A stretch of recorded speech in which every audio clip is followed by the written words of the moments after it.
What's up, friends? Welcome into Rock Chalk Sports here on KansasNation.com and ESPN Kansas City. This is the face of Daniel Courtwright. Sean Kellerman is not here because he's on his way to Louisville right now to do play-by-play for KU against Louisville in their exhibition game. It's the first game that you'll be able to see your Jayhawks in action with all-stars like Darren Peterson, Cole Rosario, by the way, who's starting. We're going to talk a lot about that heading into this game as well. Flory Bidunga, the usual suspects, the guys we've been talking about all offseason. You can listen to Sean's voice, by the way, on Sports Radio 810 WHB because he's going to be doing play-by-play. Like I said, Brian Haney's going to be here doing the Sunflower Showdown. So Sean got the call. He's ready to go. He's on a plane right now. I believe he's in the air right now. So hopefully he has some safe travels. So I'll be taking you through the rest of the week. Got a big show for you today.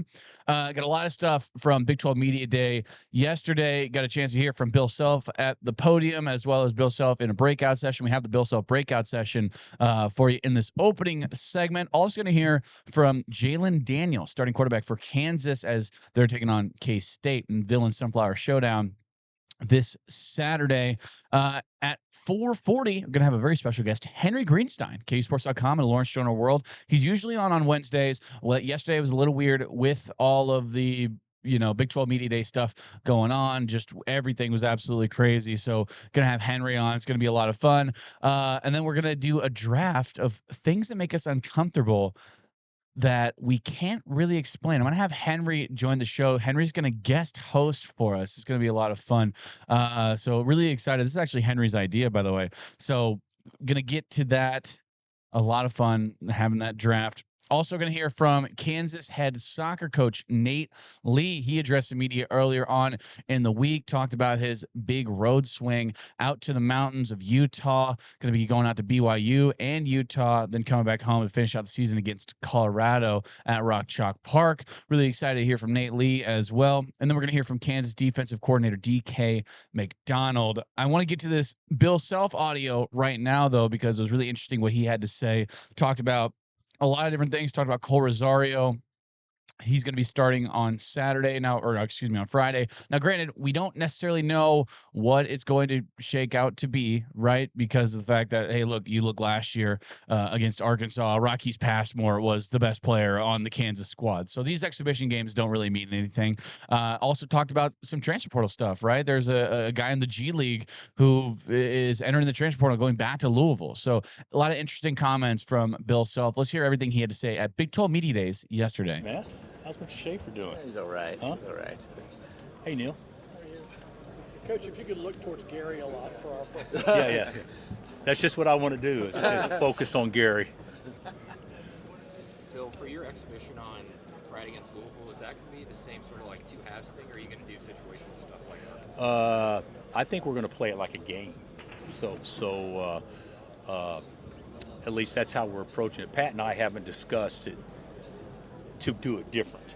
So, if maybe we could talk about it today or tomorrow, but I'm going into it thinking it's going to be played like a game. So. Devonta and Peterson coming into this league, cleared cut 1-2, depending on who you look at, one's 1, one's 2. Has it been a while since this league's had that kind of hype and that kind of talent come in, two freshmen like that? I don't know that I can remember two in the same class.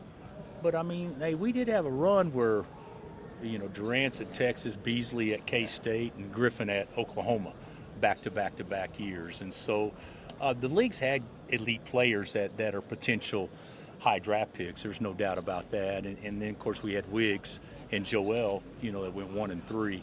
But I don't know that I can remember in a high school class that two players are coming into to this league in such a competitive high school class, because there's other good players out there besides these two that have the chance to be a first-team All-American type guy. Coach, how does DP's talent stack up to the other NBA players, the other All-Americans you've coached here?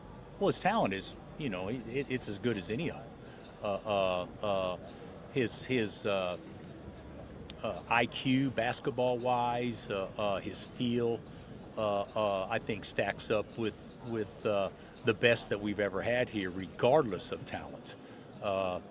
He's a terrific prospect, and he's also a terrific player. And sometimes it can be a little bit different because maybe the player hasn't caught up to the prospect yet. But he's in my opinion ready to have a big year. Is it too much pressure for him? I don't think so, because for him to go where he wants to go, he's going to deal with that on a daily basis anyway. So we're obviously excited about him, but he's well beyond his years. How does he take to coaching, Coach? How does he take to it? How does he take to coaching? Yeah. Oh, I think he wants to be coached. I think players still yearn for discipline. They want to be coached. They want to get better. They want to be told what makes them better. The great ones all want that, and he's certainly a guy that he wants to be pushed each and every day, and he wants to be told what he can do better, not told what he already does good. Bill, how's he made the team around him better, just with the distribution or just putting them in places to score better? Well, I think the one thing that's been very, very positive for us so far is he's approached this in a very mature way, where he's let his talent and his commitment do his talking for him. So he's got everyone's respect. And everybody knows, because they've seen enough, that when he's good, guess what? I'm better too, because they can play off of him. And when he's aggressive and playing like that, he'll make the game easier for others. But on the flip side of that, the others can make the game easier for him. And just an example, if people want to take the ball out of his hands and they trap him, well, there is an opportunity to play 4-on-3 behind that. So in many ways. And so guys understand that that's an opportunity for me. Getting the ball to him on time, on target, is probably something that they take more serious maybe than in the past, because they think that can lead to an immediate good result. So I think they fit together pretty well. Now, granted, never played together over an extended period of time, but by January, I would think this could be a team that could be chemistry could be pretty good. Coach, how different is this time period compared to the last couple of years? And obviously, the number ones the past couple of years, but also just knowing what you had coming back. How much of a learning process is different than years past for you and for the guys? Well, I don't think we actually know what we have yet. So if that's, till the lights come on and you see, well, how does this freshman handle this pressure and this and that? Last year we were probably more capable to handle that moment, but probably not as capable from an athletic standpoint to actually play near as athletic as we wanted to play. So my opinion, this year's team is more pleasing for me to watch, but it still remains to be seen if this year's team early in the season can play to the maturity level that a young team will have to play to. But it's a fun group. It's a fun group to watch. Obviously, you had high expectations for Darren, but on or off the court, is there anything that surprised you about what he's brought to your team? I don't know that there's been anything that surprised me about what he brings to the table, except I don't even think that I realized that his ability to feel the game and put the game in slow motion is as good as what it is. I've said this many times, the younger you are, the game's played in fast forward. And the older you get, the slower the game becomes, so it becomes played in slow motion. And he's young, but he still has the game. To me, he sees it in slow motion. Coach, who is an X factor that we need to be looking out for this upcoming year? Well, I think there's several. But Trey White is a good player. Bryson Tiller is a good player. Cole Rosario is a good player. He's just young, and same with Bryson. But to me, Darren will do what he does. We kind of know about Flory and that stuff.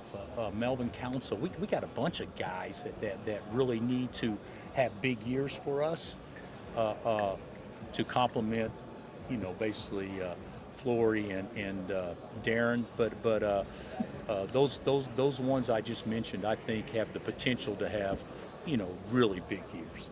What about Cole Rosario's game is most Big 12 ready for you? I'd say physically athletic. He's a Big 12 athlete from a physical standpoint and from a vertical standpoint. What he needs to do to be Big 12 ready is he needs to be there from a scoring standpoint too. We need him to score and make shots, and because there's some things that he can do that you can't coach. But that's one thing that for us to be good, we got to have somebody that can do that. Bill, you talked about Cole Rosario's rise and how well he's played. Do you see him as a guy that could potentially contend for a starting spot as a freshman? Do I think Cole can? Yeah. Oh yeah, he'll start on Friday. There's no doubt about that. He's now whether or not it stays that way, but as of today, he's a starter for us as of today. Yeah. Coach, what's different about starting this year rather than starting years in the past? What's something different you found? I would say, well, depending if you're talking about last year or over time, I would say a difference this year would be the unknown. I don't really know what to expect yet. When you're returning 4 starters off a team that won 30, you have a better idea what to expect, and we don't have that. Everything's new to everybody. Even Flory has a different role. We returned one guy that played in the game last year, or scored a basket last year. So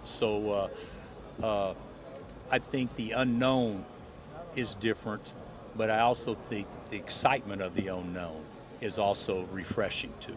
Coach, what do you think about G League players being able to be in the transfer portal and apply for eligibility?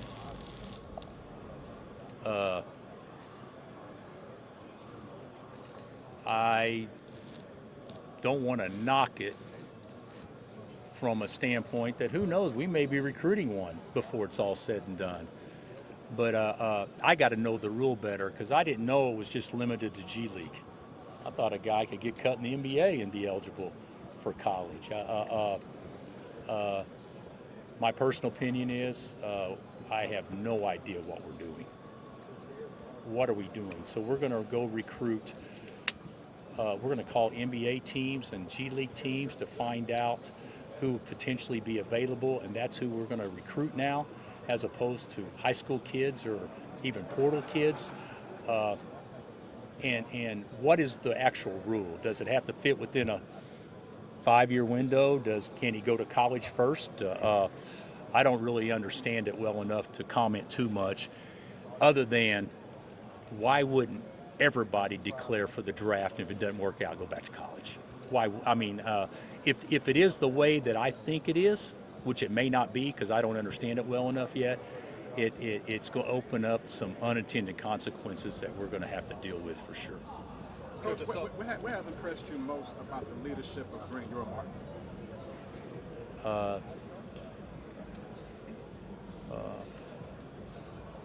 Aggressiveness.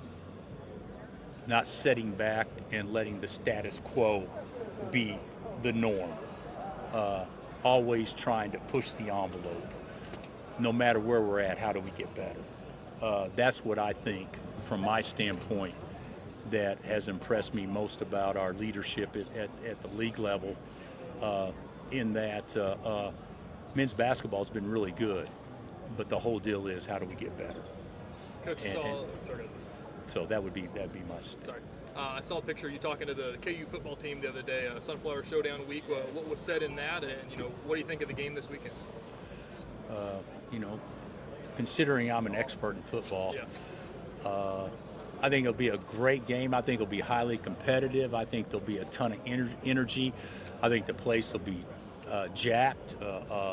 All those things, and I believe that the correct team will prevail, and that would be the one from Lawrence, Kansas, this weekend. But I think it should be fun, and rivalry games is why you do it. It's why you come to certain schools to play in these games, and so I will be envious of everybody participating that game day, because that's why you coach and that's why you play. How much will you adapt the way that you guys play offensively, not just with the high usage star like Darren, but maybe less traditional post presence than you've had in the past? Well, we've actually, to be honest with you, we've gotten away from the traditional post presence in the last decade compared to what it was when I first got to school there. I mean, we played inside out all the time. I don't think we're doing that near as much, but we'll do it even less this year, probably because we don't have Hunt. So I think more of an open floor, hopefully driving lanes situation that will create for better perimeter play as opposed to stand and watch. I at least I'm hopeful with that. All right, Coach, we're ready for you. Bill, Let me hang on. Who will start Friday? I would say, as of today, Cole, Darren, Trey, Melvin, and Flory. That would be what I would say as of today. Even though that could change, and since you think that's the most important thing about everything is who starts. Well, you mentioned the first one. Yeah, but I think that's who we would start as of today. Is everybody healthy for the game? Yeah. Well, yeah. As of today, yeah, everybody's good. Everybody's good. Coach, Coach. Has your philosophy changed at all now that guys are being considered as pros? Has your coaching philosophy changed? You coach them as pros, or you coach them still as college players? Oh no, they're kids, okay. And coach them as college players. And the bottom line is, in my eyes,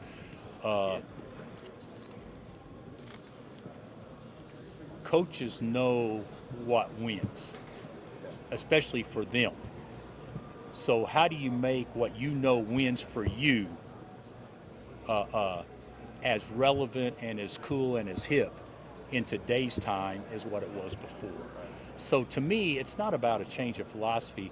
It's me about how do we figure this out where I can get the same thing accomplished that we always wanted to get accomplished, just maybe tweaking how we do things a little bit. But philosophically, no change. All right, Coach. All right. Okay, guys. Thank you. This is Kansas head coach Bill Self addressing the media yesterday at Big 12 Media Days. Hey, after this, we're going to have somebody who was also there and not in California. It's Henry Greenstein from KUSports.com and the Lawrence Journal-World going to join us here in studio right after this break on KansasNation.com and ESPN Kansas City. Welcome back into Rock Chalk Sports here on KansasNation.com and ESPN Kansas City. Alongside me, the man, the myth, the legend, behind the desk. Once again, this is your second time behind the desk, by the way, I believe. You did it with Sean once, right? I know, it's really exciting. I mean, I feel like it's much harder to capture Sean's energy for me than it is to capture yours. Yeah, pull the mic up. There yeah. I understand this is an important part of sitting at the desk. One sound actually needs to I'm about to relegate you to the couch again. I would have deserved it. But no, I'm excited to be here and to fill in on a show that I enjoy so much. Yeah, absolutely. Well, stay tuned because Henry and I were going to do a draft of things that make us uncomfortable that we cannot explain, and you're going to listen to us try to explain them. Yeah, famously good radio being unable to explain things. Things that are impossible to explain. I make a living trying to explain things, so it works out. But Henry Greenstein, obviously KUSports.com and Lawrence Journal-World. We're just having a great conversation about street names off air, but I want to talk about little KU basketball and KU football first. Big 12 Media Days was yesterday. A really exciting event. Henry, I see you're not wearing your hat that they gave you, but obviously a lot of great stuff, a lot of great sound bites from Bill Self in terms of saying that Cole Rosario is going to be potentially starting, not potentially, he's going to be starting on Friday. Also talked a little bit about the transfer portal. Anything that Bill Self said during that breakout session that kind of stuck out to you? I mean, we have to start with Cole because as you guys often say, no one is talking about him. I know, it's no crazy. No one is talking about Cole Rosario. But in all seriousness, I mean, this is probably even a more meteoric rise than Johnny Furphy at this point. He comes in July and he's in the starting lineup by October. But you could have seen this coming from a mile away because he has the exact traits that Bill Self likes and the exact traits that are needed for this year's team. For one thing, he's incredibly athletic and has a high motor. He'll run after the loose balls. He'll make his presence felt on defense, and he can shoot it, which no one else in this starting lineup, with the possible exception of Darren Peterson, depending on what you consider proven, is a proven shooter. So they need Cole Rosario. And honestly, I was just really surprised that Self kind of came out and said, this is the starting lineup. Like last year, even when we felt we had a pretty good idea of what most of the spots were, he still hedged on most of them. It shows a lot of confidence in those 5 guys. And you can take that as a good or a bad thing. You can take it as good and they've really solidified their spots and impressed. You can also take it as bad as maybe there isn't as much competition for those positions, or the competition isn't as fierce as one might necessarily hope. But that stuck out to me. Other than that, I know you alluded to this earlier, but the stuff about the G League players, this suddenly became a big storyline at Yeah. media day yesterday. And I heard Sampson say, "Hey, I heard Sam say I talked to my son about this, and he said actually we're recruiting one of them." And then I look on Twitter yesterday, and there's like Houston has made the final 3 for another G League. So That's this, so this is this weird. is not Yeah. going away anytime Is soon. But Andre Ingram on there anywhere? Remember him? did he Legend. play for the South Bay Lakers? He certainly Yeah, did. see, that's a team I'm quite familiar with. I went to one of their games when they were the Defenders. Ah, when it was the nice. D League. So Sure, that makes sense. But the recruiting world of college basketball continues to evolve in strange and nigh incomprehensible ways. And Bill Self always has something interesting to say about it. Yeah. Oh yeah, that's So true. I enjoyed Big 12 Media Days as a whole. But I think the starting lineup and the Cole Rosario of it all were the biggest takeaways. I will say this about Cole because nobody's talking about him. Do you think that this is just a feel out type of deal, right? Because like with Cole, because what we saw last year against Arkansas, I said it in the beginning of the show. Rocky's Passmore was the best player on the court, right? Also, DeJuan Harris had like 24 points, and like you're never going to see that ever again. We also knew that, but like he likes to play around with different things and different rotations just to kind of get a feel because he understands that like, hey, look, if you lose this game, it's not going to count towards the record. So I'm going to try out different things. Do you think this is just kind of like a test, if you will, for Cole?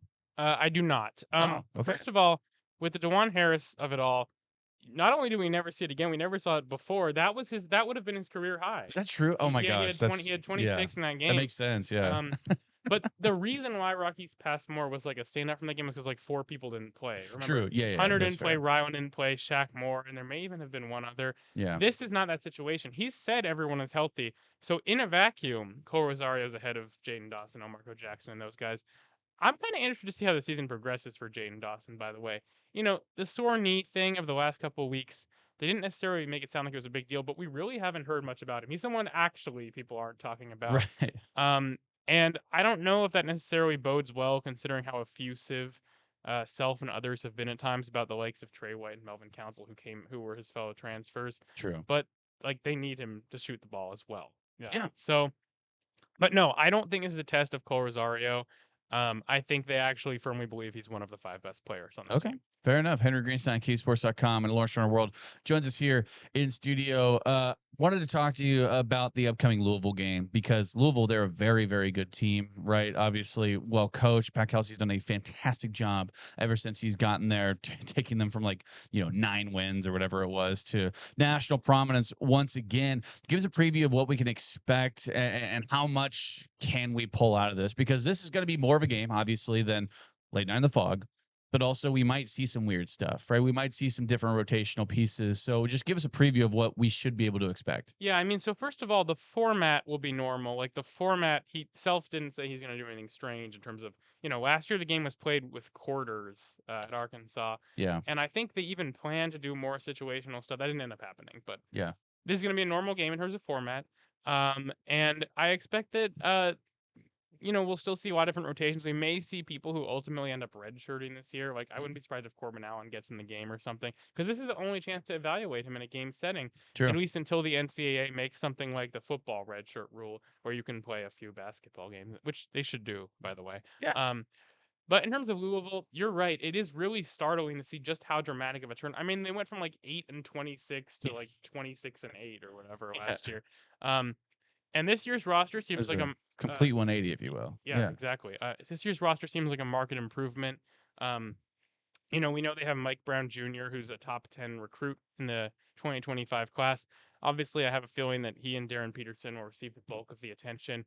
They picked up some transfers whose names you may be familiar with. Isaac McNeely from Virginia, Adrian Woolley from Kennesaw State, who I think was briefly a KU target in the portal. The front court is a little weird to me because it's 2 guys who are coming off season-ending knee injuries. in Kaysen Pryor. I believe that's how you say it. I think so. Yeah. And Ali Khalifa, who you may That's remember right. from Of course. his BYU tenure. Yeah. BYU Such an Kentucky legend. such an Yeah. interesting player, by the way. Like kind of like a immobile, adept passer who doesn't really score, but is somehow like the core of those BYU teams. No, I know. Yeah, he's built like Homer Simpson, and he just like, but he's a baller, dude. He's got a strap on him. He's great. So keep an eye out for him. And then of course they got like Hadley and a couple other players to keep an eye on. So a very deep roster and one that earned a number 11 preseason ranking. I'm pretty sure last year they only finished at number 21. So this is a bona fide test. I think it will certainly like provide some optimism if KU can acquit itself better in this one than it did each of the last 2 years in the exhibitions, because both of the last two you've kind of come out of the game with a sinking feeling about like, is this really what the season is going to be like? And then for a couple months you're like, no, KU's great, and then it turns out, well, yes, actually that was what the season was going to be like. So we'll see what happens this time around. Yeah, absolutely. KU Louisville tipping off at 6:30 tomorrow. You can hear that on Sports Radio 810 WHB. Play-by-play is going to be by none other than Sean Kellerman, because Brian Haney's going to be here for the Sunflower Showdown. Let's talk about the Sunflower Showdown. Obviously, a huge game. Football, by the way, because there's a couple Sunflower Showdown. 3 Sunflower Showdowns this weekend with KU baseball and KU volleyball playing at Allen Fieldhouse. But let's go ahead and start off with football. I'll ask you about the other two as well. Kansas, really good coming off the bye. I think that they won their last 5 games in a row coming off of a bye week, but also I believe you had mentioned it, or I think it might have been Michael Swain said it's an unstoppable force meets an immovable object with the 16-game streak and then the 5-game streak of Kansas coming off of byes. What do you expect out of Jalon Daniels and company? We know we saw LeSean Williams is going to be questionable, but on the offensive side of the ball, K-State's defense is really good. Right, Austin Romaine is having an incredible year so far. What are you expecting out of the Kansas offense? Well, they need to have a run game. I mean, we know LeSean's questionable, as you said. That's from the availability report that came out last night. On the flip side, Highshaw doesn't have a designation. He's fully back. So whatever they do, I mean, KU has had success against K-State in the run game the last couple of years. Last year was with a combination of Devin Neal and Savion Morris, and the year before that it was just Devin. None of those players are here anymore. And it's interesting because KU has not always run very well against the 3-3-5. Yeah. But for whatever reason, they figured out a little bit with Clanderman, and so we'll see if they can keep that going this time around. As for Jalon, he just has to continue to play the kind of same mistake-free brand of game that he has all year. Because I mean, we know from him saying it, he's haunted by the fumbles in the fourth quarter last year. He's largely eliminated the kind of back-breaking mistakes that he had last season from his game. But man, if it were ever going to rear its ugly head again, it would be this week. He also should be prepared to get blitzed a lot. As you saw last year, K-State, their game plan for Jalon when the going gets tough is to blitz him over and over again. I don't think that'll work against Jalon this time. I mean, you saw the Tech game. He was under the highest level of pressure in his entire time playing for Lance Leipold, and he went like 27 of 33 with 2 touchdowns. Jalon is playing at the elite level that everyone thought he could entering this year. The ball security is the only knock on his performance. Otherwise, he's been near impeccable. I wouldn't expect that form to change considerably. The question is just, can he do it for 60 minutes when he has a chance to pull off what might be the biggest win of his career? Certainly hope so, right? I mean, obviously, Jalon has never beaten Kansas State. Now he hasn't played in every single one of those games, but nobody's beaten K-State in the last 16 years. So this really needs to happen, and I think this is the prime opportunity to be able to do that. How big, because we heard from some of the players, and we're actually going to hear from Jalon Daniels after this. How big of an implication is this? How big of an implication does this game have on Jalon Daniels' legacy, I guess, if you will, right? Because Jalon had the opportunity to go and beat Mizzou, didn't do that, but if he's able to beat the streak, how much does this kind of write Jalon's names in the record books even more if he's able to beat the streak against K-State? Yeah, unfortunately, sports fans have kind of a "what have you done for me lately" attitude. Right. And I think that lately, That's a great, that's a great, lately with Jalon will always come down to what he did in his final season. Let's think about Jason Bean for a second. When Jason Bean threw that ball out of the end zone in the Liberty Bowl in triple overtime, he was not very popular among Kansas fans. He comes back for the next year. he thought he was going to play wide receiver. We didn't learn this until after the fact, but KU and he thought he was going to be wide receiver. Instead, he comes in and serves as the quarterback and leads KU to its best season in recent history. Everyone loves Jason Bean now. I love Jason Bean. Yeah. Everyone unequivocally loves Jason Bean in the KU community because he ended on a high note. This game will largely determine whether Jalon Daniels can do the same, not only because of the individual factor, but also because it will have a lot to say about whether KU makes a bowl game. Like, if KU loses this and they still make a bowl game and win it, maybe it's fine. But if KU loses this and misses the postseason, I don't think that will reflect well on Jalon, fairly or not. He's obviously playing at an incredibly high level, like I said, but this would be, I mean, I want to say the cherry on top, but it's more that this is going to be like a significant component of what he leaves behind at the University of Kansas. And it could go down as a defining game for his career.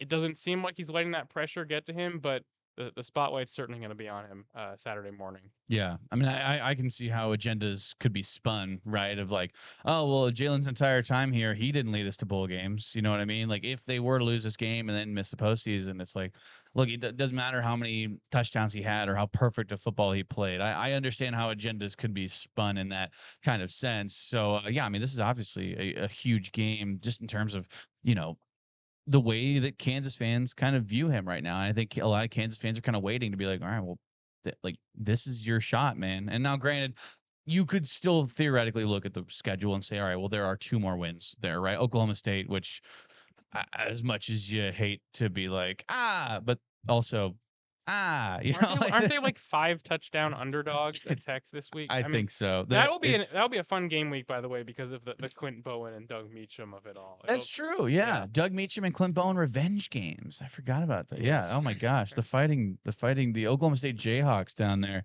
That's unbelievable. Wanted to talk about the other Sunflower Showdown going on at Allen Fieldhouse. K-State coming in to Lawrence, playing KU in Allen Fieldhouse for the first time in 10 or 12 years, I believe, somewhere around there. KU's playing really good volleyball right now, right? And they have a lot of momentum coming in. They just played TCU. Give us a recap of the TCU game and then give us a preview of this K-State game. I mean, they were dominant. They swept the number 10 team in the country. It's the best win for Matt Ulmer so far. I understand they beat Baylor on the road, and Baylor was also ranked, but yeah, it's a sweep of a top 10 team that you had already lost to 3-1 in the same month. Yeah, it's extremely impressive. They hit incredibly well. They blocked incredibly well. Jovana Zelenovic, it's starting to become apparent why she was preseason all-conference as a freshman who had never played in a collegiate match before. I think she had 14 kills yesterday. Ryan Swanson was exceptional as well. This team is battling through injury at this point because Matt Ulmer kind of alluded this the other day. They don't have Kristen Klein or Selena LeBon right now, and those are 2 players who were receiving significant action earlier in the year, and they don't seem to have missed a beat. If anything, they've improved with having that kind of tighter rotation. So they finally have like a statement win for their resume. And it comes at a time right after they were left out of the NCAA's preliminary top 16. They need to continue that momentum to actually be considered as a serious host candidate. And that starts Friday against K-State, which for a while has been a team that's kind of hung around the middle of the Big 12, I would say. Obviously, KU has a huge win streak going against them in this particular sport. Yeah. To the point that someone like Swanson, who's a senior, has never lost to the Wildcats. And they came close last year, taking it to 5 in Horish. I'm just interested to see kind of what it looks like volleyball inside of the field house. It's 12 years since the last one. I think the 2013 NCAA tournament. The fan turnout doesn't seem like it's going to get to a point where Ulmer's going to sing the national anthem, which is unfortunate. Man. And you know, both he and Travis Goff, who said something to this effect yesterday, they're kind of using it as a barometer to see exactly what the appetite is in this region for volleyball and whether this is something they'll try again 1 or 2 matches per year. I'm just really interested because it's not something that comes along too often, and it's a chance for, especially because I think it's televised on ESPNU. It'll be a game that a lot of people get to see. Kind of a spotlight for the Kansas volleyball team. Yeah, for sure. I think there is definitely an appetite, and the Kansas volleyball fans are the best fans in the nation, but I think they just need to be able to spread the word more, right? And I was also bummed that it is looking probably like Matt Ulmer's not going to be able to sing the national anthem, which, by the way, I'm on record. I want to whistle the national anthem at some kind of. Oh, I'm well aware. Yeah. Have you heard me whistle yet? No, but it seems to be a big point of pride for you. It is. I'm not humble about two things. I'm really good at ping pong and really good at whistling. Other than that, I'm super humble. I'm the most humble person I've ever met. And let me tell you, there's no other person who's more humble than I am. Okay, nobody. Anyway, Henry. Great bit. Never heard you do that one before. I know they get really old, by the way. All of my bits get super old, very fast. Sean is pretty over them. I want to talk about KU baseball. Obviously, the fall ball is happening right now. A lot of impact guys coming through the transfer portal once again for Coach Fitz, right? With Hogg. I mean, a lot of these guys. Bach is another one. Tell me what we can expect from these guys, and I want to kind of pick your brain a little bit, and we won't get too far into details. But obviously, Tennessee's head coach got hired away by San Francisco. There's just rumblings. There's always going to be rumblings, right? There's rumblings about Lance going to Wisconsin every single time, right? So just talk about the KU baseball team. Give us a preview of the KU K-State game, and then kind of your thoughts on the rumblings, I guess, that we're seeing from not really legitimate sources on Twitter. Yeah, I mean, there was a guy from the Fort, wasn't it the Fort Collins paper? Oh no, sorry, yeah. that was the Matt Lubick on the Colorado State football hot board. The Knoxville News and Sentinel guy put Dan Fitzgerald on like a list of potential candidates, and they just extended him. I know. They just extended him, and this is a fall opening, so it's all ultimately irrelevant until like the end of the season, I feel like. Right. Like Tennessee's not going to hire someone today and be like, now you are the coach for this upcoming year. All right. So I don't think that's worth discussing at length at the moment.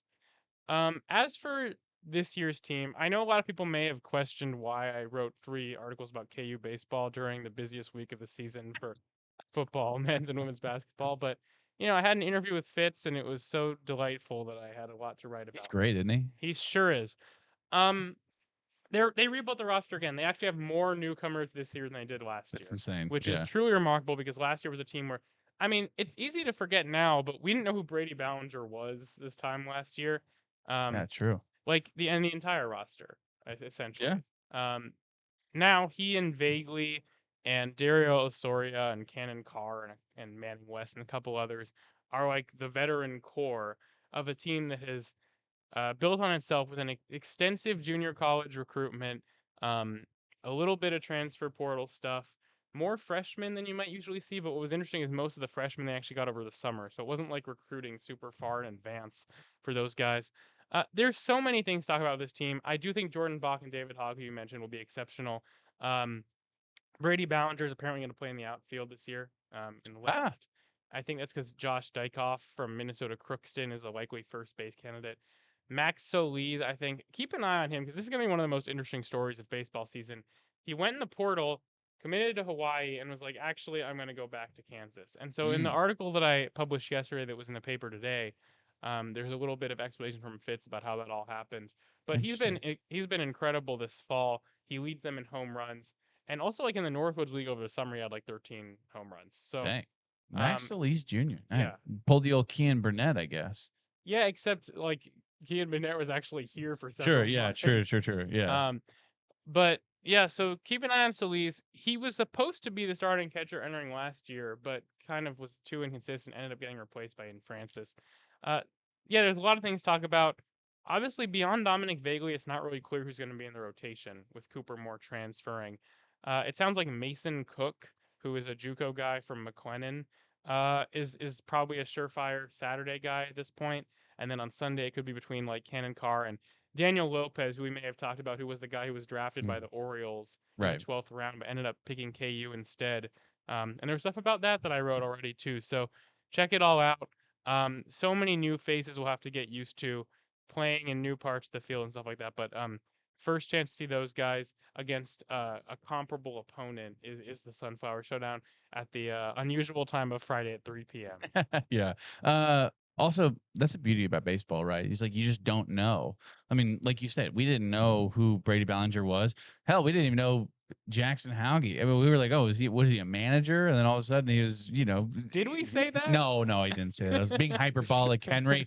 No, but he was a guy, he transferred from a D2, thought his career was virtually over, and then comes to Kansas. So, like, there are those stories all the time, and you kind of have to assume, you're like, look, if Fitz believes in his pitchers, in his batting rotation, whatever it may be, like, you kind of have to trust him because he's been surefire up to this point. So yeah, it's hard to argue with that. And I think this could potentially be their best recruiting class yet when you look at some of the pedigrees of the guys they brought in.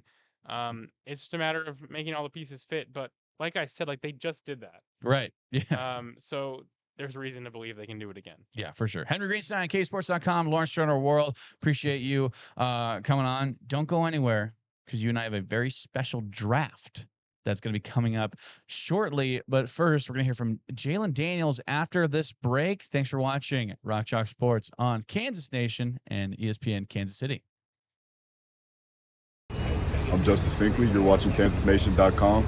Rock Chalk. Crown Toyota and Crown Volkswagen, getting you where you need to go. Celebrating over 30 years and honored by Best of Lawrence. Visit crownautomotive.com and explore the latest models, check out specials, schedule expert maintenance, body shop, and repair services, all with ease. Experience the Crown difference. Miles Snares Crown Automotive, 3400 South Iowa, Lawrence, Kansas. Supporting Kansas athletics. Football season is here, and Profit Shares is back with their free-to-play contest for both pro and college football. Can you predict who will win the Big 12? How many games will Kelsey have at least 75 receiving yards? What will be the outcome when K-State battles KU and Lawrence? All contests are free to play. If you do well, you can redeem your play money for a donation to your favorite charity or for gift cards to celebrate your success. Make a difference. Treat yourself. The choice is yours. Head to ProfitShares.com today. That's ProfitShares.com. Profit Shares. Predictions that change the game. Your home for the NFL. Sports Radio 810 WHB. Bursting in, touchdown Mahomes, rushing touchdown, 1-yard run over the right tackle, shotgun snap, 4-man rush, line drive throw near side, belt right cut to the 5, diving to the pylon, it is a touchdown by Worthy. What a throw, but what a turn and dive. Your home of Westwood One, the NFL playoffs and the Super Bowl. Sports Radio 810 WHB. Better water now, pay later? What's not to love? Hey, it's Bob with Culligan Water. And for a limited time, we're offering no payments and no interest for 6 months on the water you and your family deserve. Our state-of-the-art residential equipment creates water that's purified, soft, and delicious. Contact us today for details and schedule your free consultation online at CulliganKansasCity.com. Culligan. It's water you love. Hey, Sorrent Petro here. Is your website really bringing in business? At Digital Lagoon, they design modern, high-conversion websites and execute successful digital marketing and social media strategies that actually work. I know because we use them here at Union Broadcasting. And for a limited time, get a free custom dartboard from photodarts.com just for allowing Digital Lagoon to give you a free analysis of your website. Contact them today at digitallagoon.com.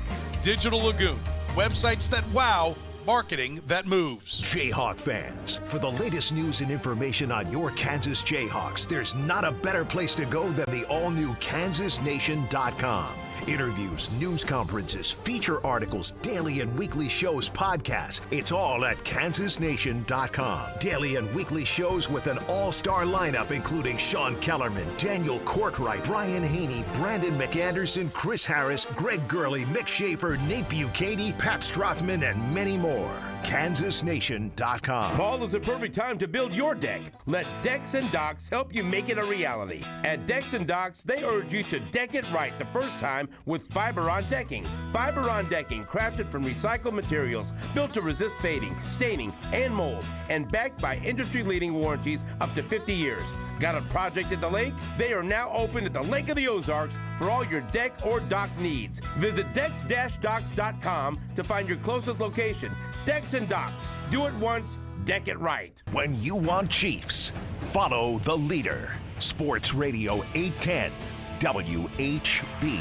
I thought the ones on both sides of the ball did well. I thought special teams was solid throughout the night. This is a little step, but it's a little step in the right direction, and so we're excited now to have 2 weeks to kind of prepare, play a really good defense in the Chargers, and so it was a good step today, and we'll continue to build as we get ready for the regular season. Your home for the NFL, Sports Radio 810, WHB. Welcome back into Rock Chalk Sports here on KansasNation.com and ESPN Kansas City alongside Henry Greenstein. I'm Daniel Courtwright.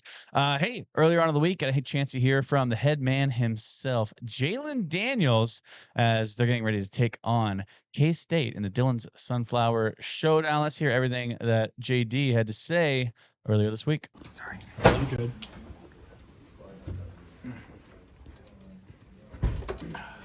Jalon, how was the bye week for you overall? It was great, man. Always great to be able to get another chance to be able to, get the body back together. You get that 14 days before the next game, and you definitely you feel that difference between having a game every single week. Jalon, it's been 16 years since KU's beat K-State.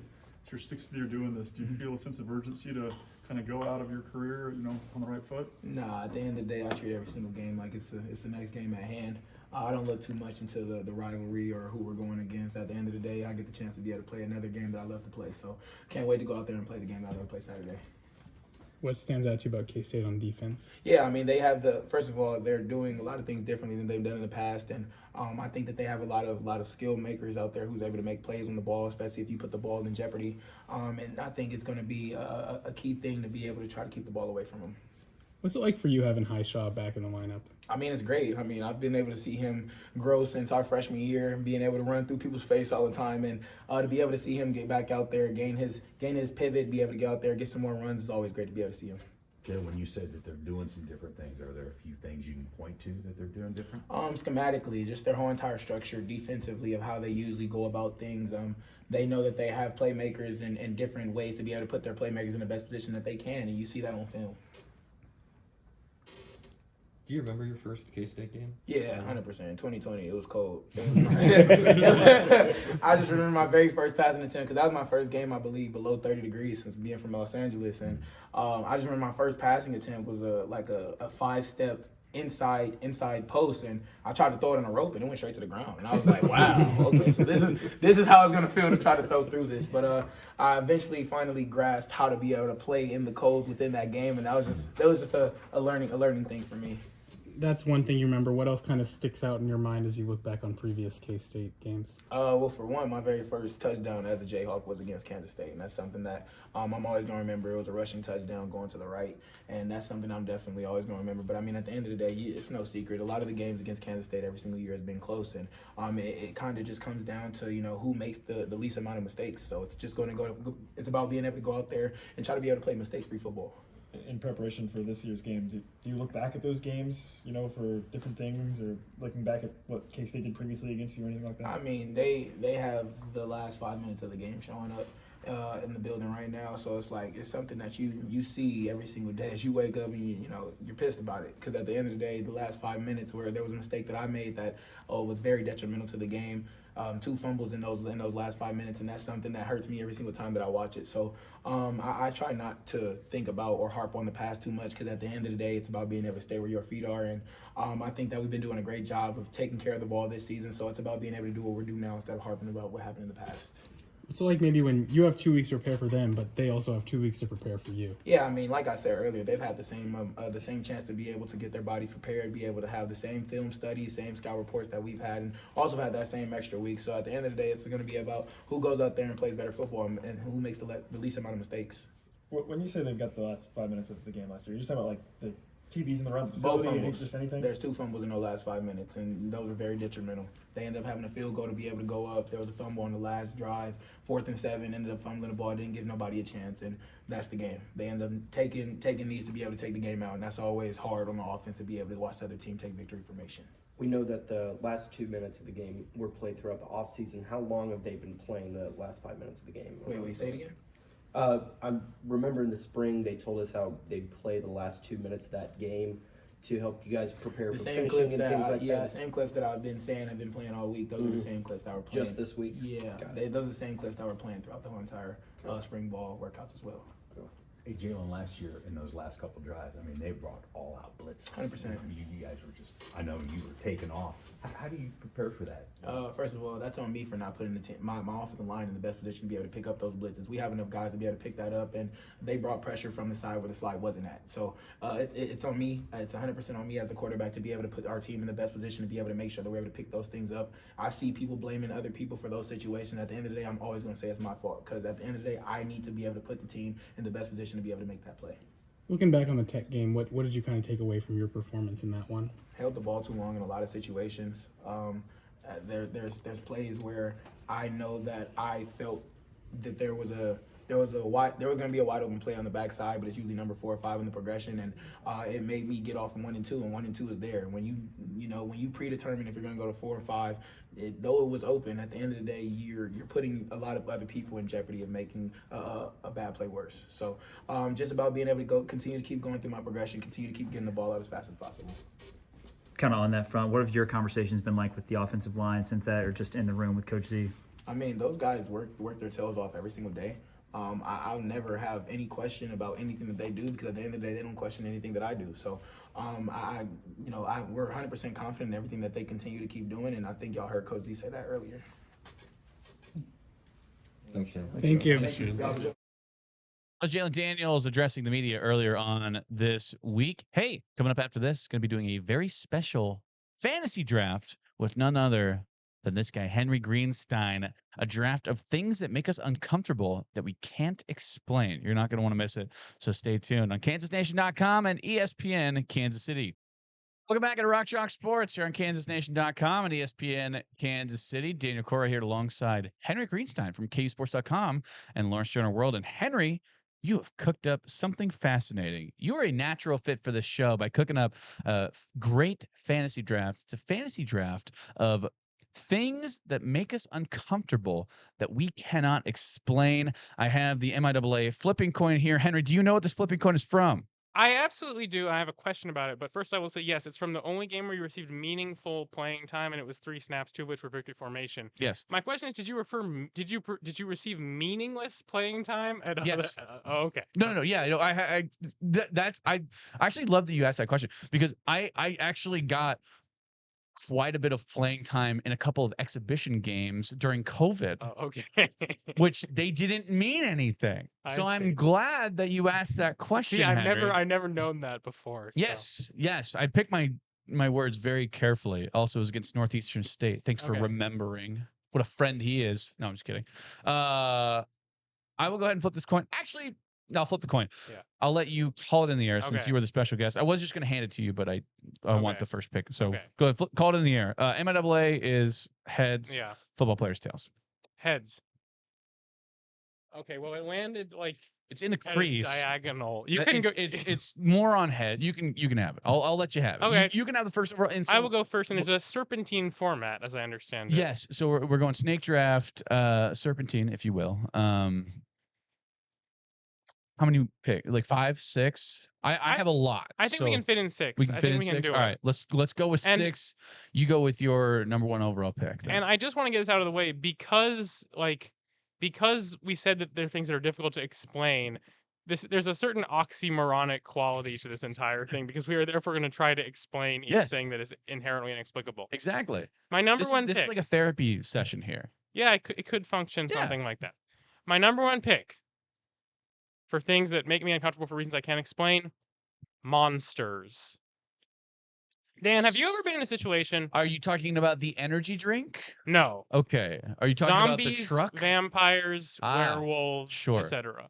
Have you ever been in a situation where someone says something to you like... No, I've never seen a monster. Have you ever been in a situation when you see monsters, right? You're in a room, there's monsters. I'd like to make this very clear. I'm not scared. I'm uncomfortable. Have you ever been in a situation where someone says something to you like, "Oh man, you gotta play the Last of Us. It's the greatest video game of all." Or if you're like me and you enjoy some of Taika Waititi's work, What We Do in the Shadows is the greatest movie of all. Sure. I am fundamentally incapable of enjoying media that prominently features zombies, vampires, or werewolves. Like 28 days later, 28 years later. Do you want to know 3 exceptions? Yeah. 3 exceptions. I may have forgotten what one of them is now. I'm saying this.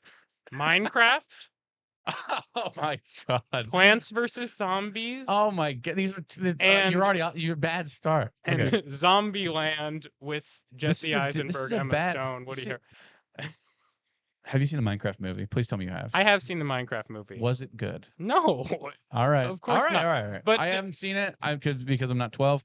the point is, I find something viscerally repellent, not Sure. scary, viscerally repellent. Sounds like he's scared. About media that features and centers on monsters. I will never watch the Universal monsters. I will never voluntarily subject myself to media that features these archetypes. So here's what I'm hearing. You hate Scooby-Doo.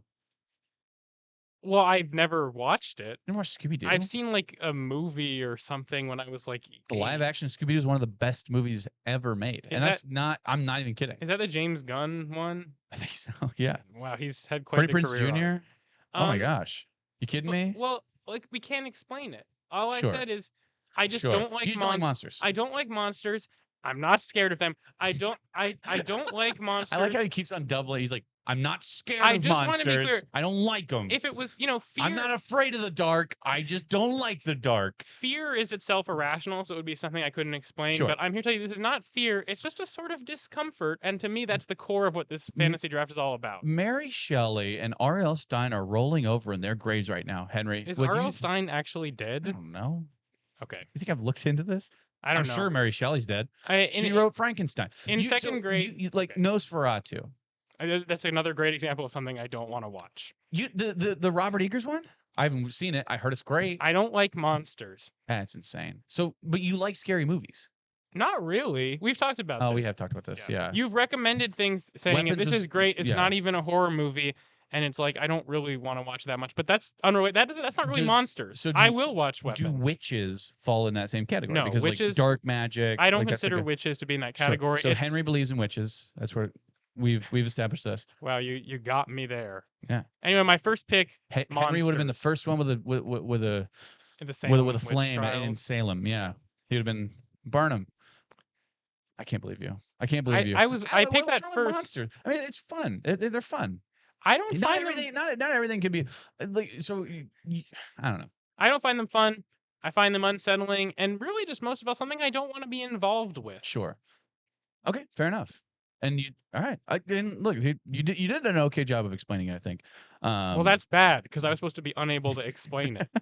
Well, I don't agree with you. I think I think that's, but yeah, you just don't like them. Just there's nothing. It's not even nothing that about I them. find You're just myself like whatever. they're They're fine. fundamentally incompatible with my constitution So as you're a person. very realistic person.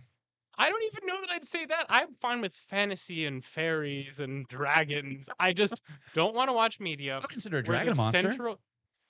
I would not. I don't want to watch media where the central conceit is this is insane. dependent on monsters, zombies, vampires, werewolves. Sure. Those are the ones that I'm including in this categorization. Okay, fair enough. But Monsters. Zombieland's okay. Minecraft. What about Zombieland 2? I have seen it's not as good. Have It's you not as seen good. Zombieland 2? Of course I have. It's terrible. Not as good. And it's kind of interesting that they were able to assemble all that cast Yeah. for the first movie. And then by the time the second one comes around, they're all incredibly famous. I know. And so yet the movie is worse. Yeah, it's a bad movie. No, I agree. And Minecraft and Plants vs Zombies, so it was. Minecraft, Plants vs. Zombies. Okay. I have not played Plants vs. Zombies Garden Warfare. I don't know if that would fall into the categorization or not. But that is a game that exists. So Okay, just fair enough. keep that in mind, I guess, for your future. Okay, so Henry's going with monsters. I have two back-to-backs here. Yep. I'm going to start with this one. People aren't going to like this one. The Minions. I don't like them. That's so much more specific. No, than and yeah, and sure, I get this, and am I trying to berate all of your picks to make myself win? Of course I am. That's the whole point of this, Henry. But the Minions, look, maybe it's because of the fact, and as I start thinking about this more, maybe it is easier for me to explain it. It's kind of gotten into the zeitgeist of like the 68 plus like boomer meme kind of like you'll see a picture of like a minion and he's like this and it's like I can't talk to anybody without my coffee. You're like, what? Why is it a minion? Why is it a minion? No, exactly. And it's like, I don't like them. Minions canonically don't speak our language. I Why know. is this minion expressing sentiments in It's like English? a mixture of Spanish, and then they like throw the word banana in there every once in a while. really It doesn't make stupid. sense. I don't like it. I'll say this: there's too many of them. Too many. No, but Gru does not need that many minions. 15 max. Great point. 15 max. I have 2 comments on this. Sure. To start out, number 1, did you see that tweet that was going around recently, where it was like, when was the last time there was an iconic character who entered popular culture, and the most popular quote tweet was the Was it Minions. Jason Pargan? I don't know who. I think so. Yeah. The most the most popular quote tweet I saw was the Minions. Yeah. That's a disgrace. It is a disgrace. You're Second absolutely thing, right. you know what might make you really uncomfortable is knowing that near Universal Studios, there is like a giant minion that looms over the horizon. I see, and that's I don't like them. I don't like the way that I don't like the are the metal, like, is that part of, like, do they all have glasses, or is that a part of their, are they born with that? Is it just like a weird, what are they? Where did they come from? I'm sure there's some backstory and some lore there. Don't like it. Also, I don't like Minions. I haven't seen the Despicable Me or Minions films, but I saw the first one. my understanding is that the Minions serve the most evil person They do. alive at any given time. They do. What kind of example are we setting for our children? Exactly. No, I know. Well, I think by elevating these characters. It's a classic Grinch story, if you will, where he warms up and eventually he adopts these 3 children and he becomes a nice guy. But also, it's like the Minions are not inherently evil. I think they're just dumb, and like they're like, oh, well, we'll just. So they're easily persuaded by demagoguery. Correct. And yeah, I'm with you on this one, Dan. I know I'm supposed to be trying to tear you down, but maybe it's just the improviser in me. I want to yes and your pick. Fair enough. This is a good one. Thank you. I don't like the Minions. I never have. I thought that it was a weird. It felt like a. Red herring is not the right word, but like no, the it's definitely not. Well, no, but the story of Despicable Me is like the with Gru and the 3 girls. That's the story, and then the Minions are just there. Oh, like a Trojan horse. Yes. So basically, it's like, oh, the Minions are like fun for like the kids to go, oh, haha, look at those funny little yellow guys. But the story is actually like a good story, and I think that it makes me upset. It makes me, I'm like, they don't need to be there. Also, yeah, like I said, too many. There's too many of them. I think so I think, yeah. I've never considered the quantity, but I do also find them kind of upsetting. So Yeah. I'm with you on this one. Yeah, I don't like them. All right, so you have monsters. I have the Minions. 2 things that don't exist. We're gonna get into things that really do exist. I know. My second pick. This is an interesting one. Receiving gifts. Yeah. I hate receiving gifts, and this might be a pander pick, and maybe it's the inherent I grew up incredibly Catholic. I'm Irish and Mexican, so nobody's ever been as Catholic as I grew up. I don't deserve things, if that makes sense. Yeah. I'm terrible at receiving gifts. And when people do give me gifts, I feel like I don't give them enough. Like I don't know how to accept it. And so it's always weird. And then they always think like I'm like ungrateful for it. It's like, I'm very grateful for it. I don't want it because you shouldn't give me the gift. Yeah. This is very much in keeping with your earlier description of yourself as the most humble person of all time. These 2 things go together quite nicely.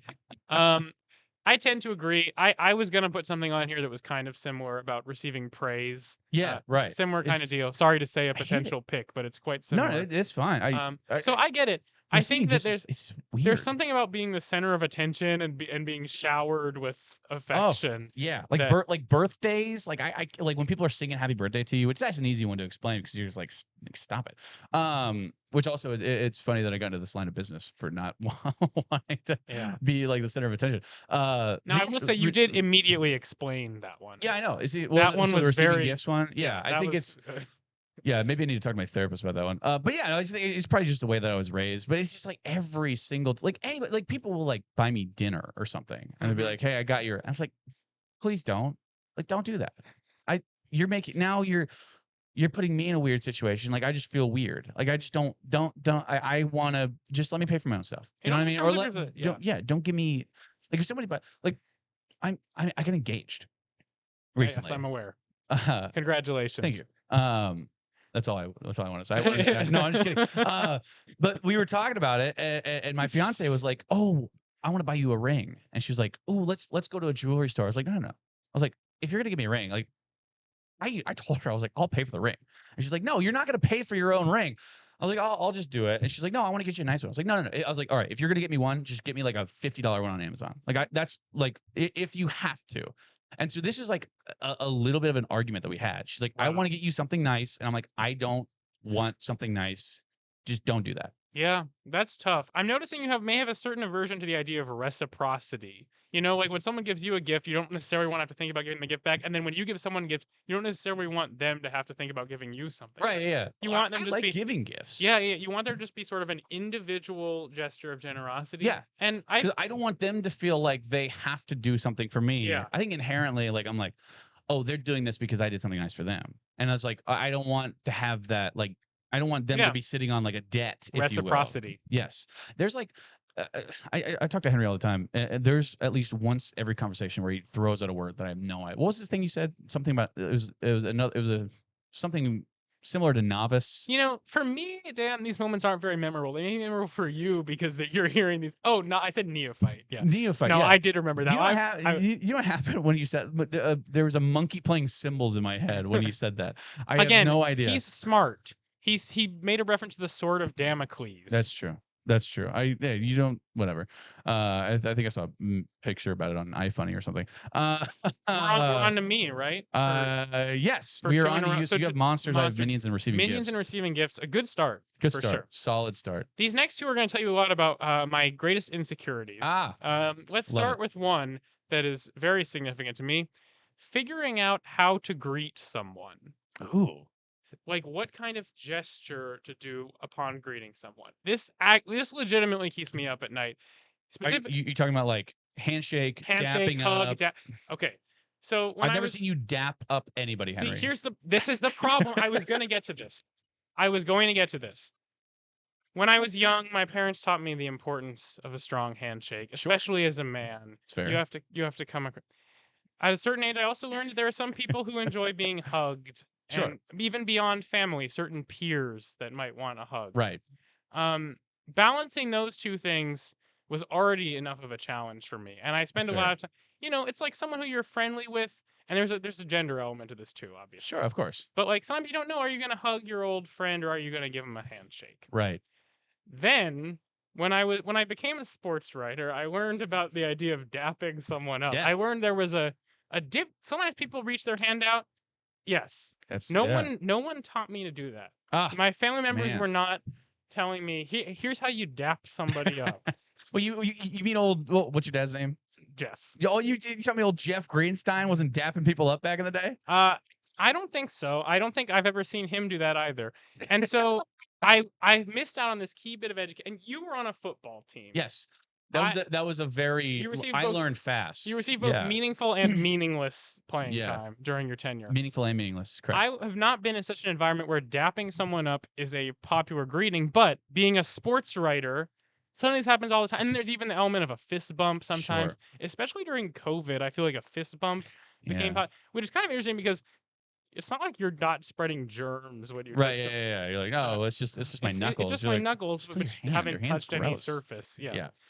So this has become a great source of consternation for me, trying to figure out when I greet someone, especially someone who's like a kind of solid friend, but not like my best friend. Sure. How do I greet them? Sometimes a handshake can seem too formal or impersonal. Right.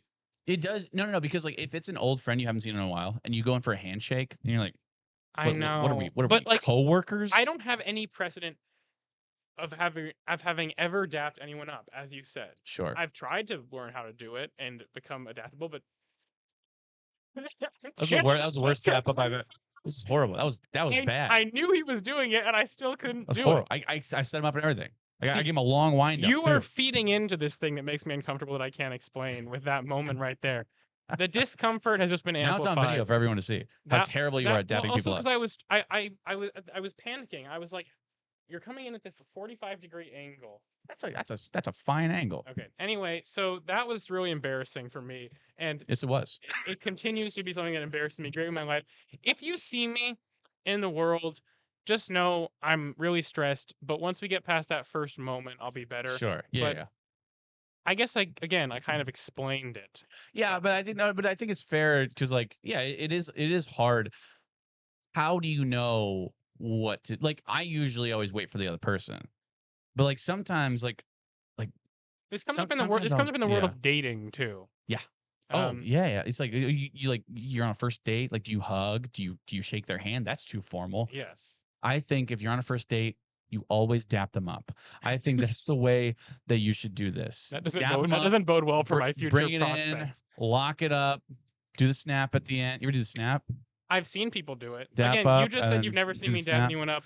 No, that's true. Yeah, that's fair. Yeah, I can imagine. So I know that was probably a rhetorical question. You've this never may- snapped after a dap up. This may even have been a better pick than Monsters. It's a good pick. It speaks more to my psyche. That's Would a you very like to good hear pick. a next thing Which- that has to do with my psyche? Sure. I think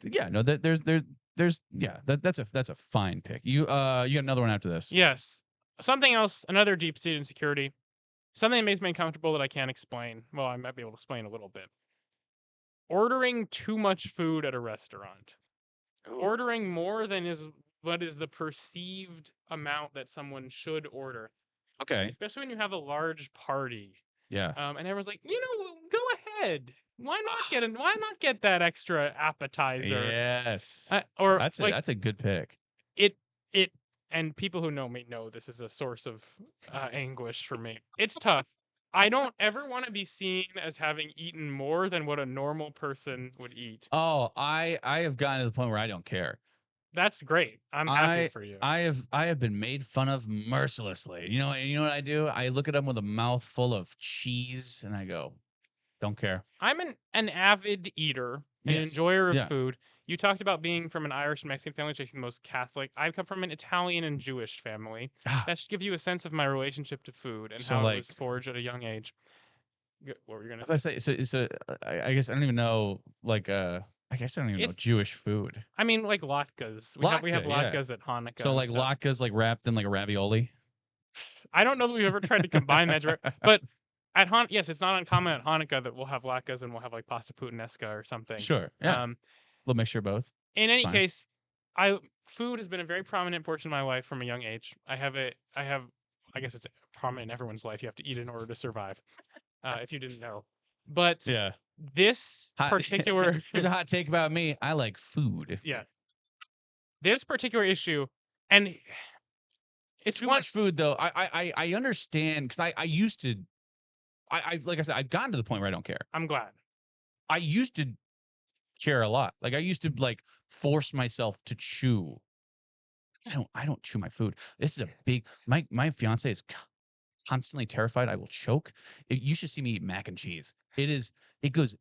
I fold my epiglottis down and it just slides right in. That's a disturbing image. Mm-hmm. There's a couple of elements at play here. When you're at a restaurant, and people know this about me. People you can just box it up. Oh. Yes, but I don't want to be perceived as having overordered.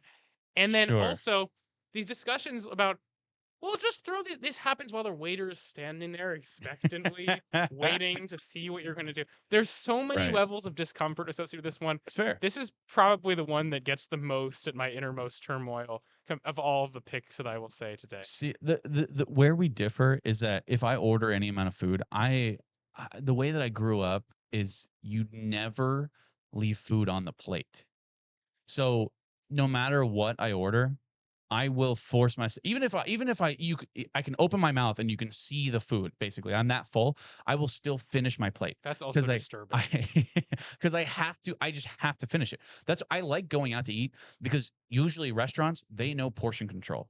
They're like, if I'm at home and like we're like, oh, we have food at home, we have sandwiches. It's not out of the realm of possibility. I'll eat 7, 8 sandwiches. I can't stop myself. If I'm at a restaurant, I pay a certain amount. They give me a certain amount, and I eat that certain amount. Yeah, I I never guess go that's over fair. and over or under. I guess that's a good point, and that's a certain advantage to eating in a restaurant as Yeah. opposed to. I guess I'm more talking about a group setting, Sure, where there's right. sharing items, and people always order Mm. more sharing items. and I feel Family comfortable. style or whatever. Yeah. So, and by the way, just a quick point. If you ever hear me express opposition to tacos, this is why.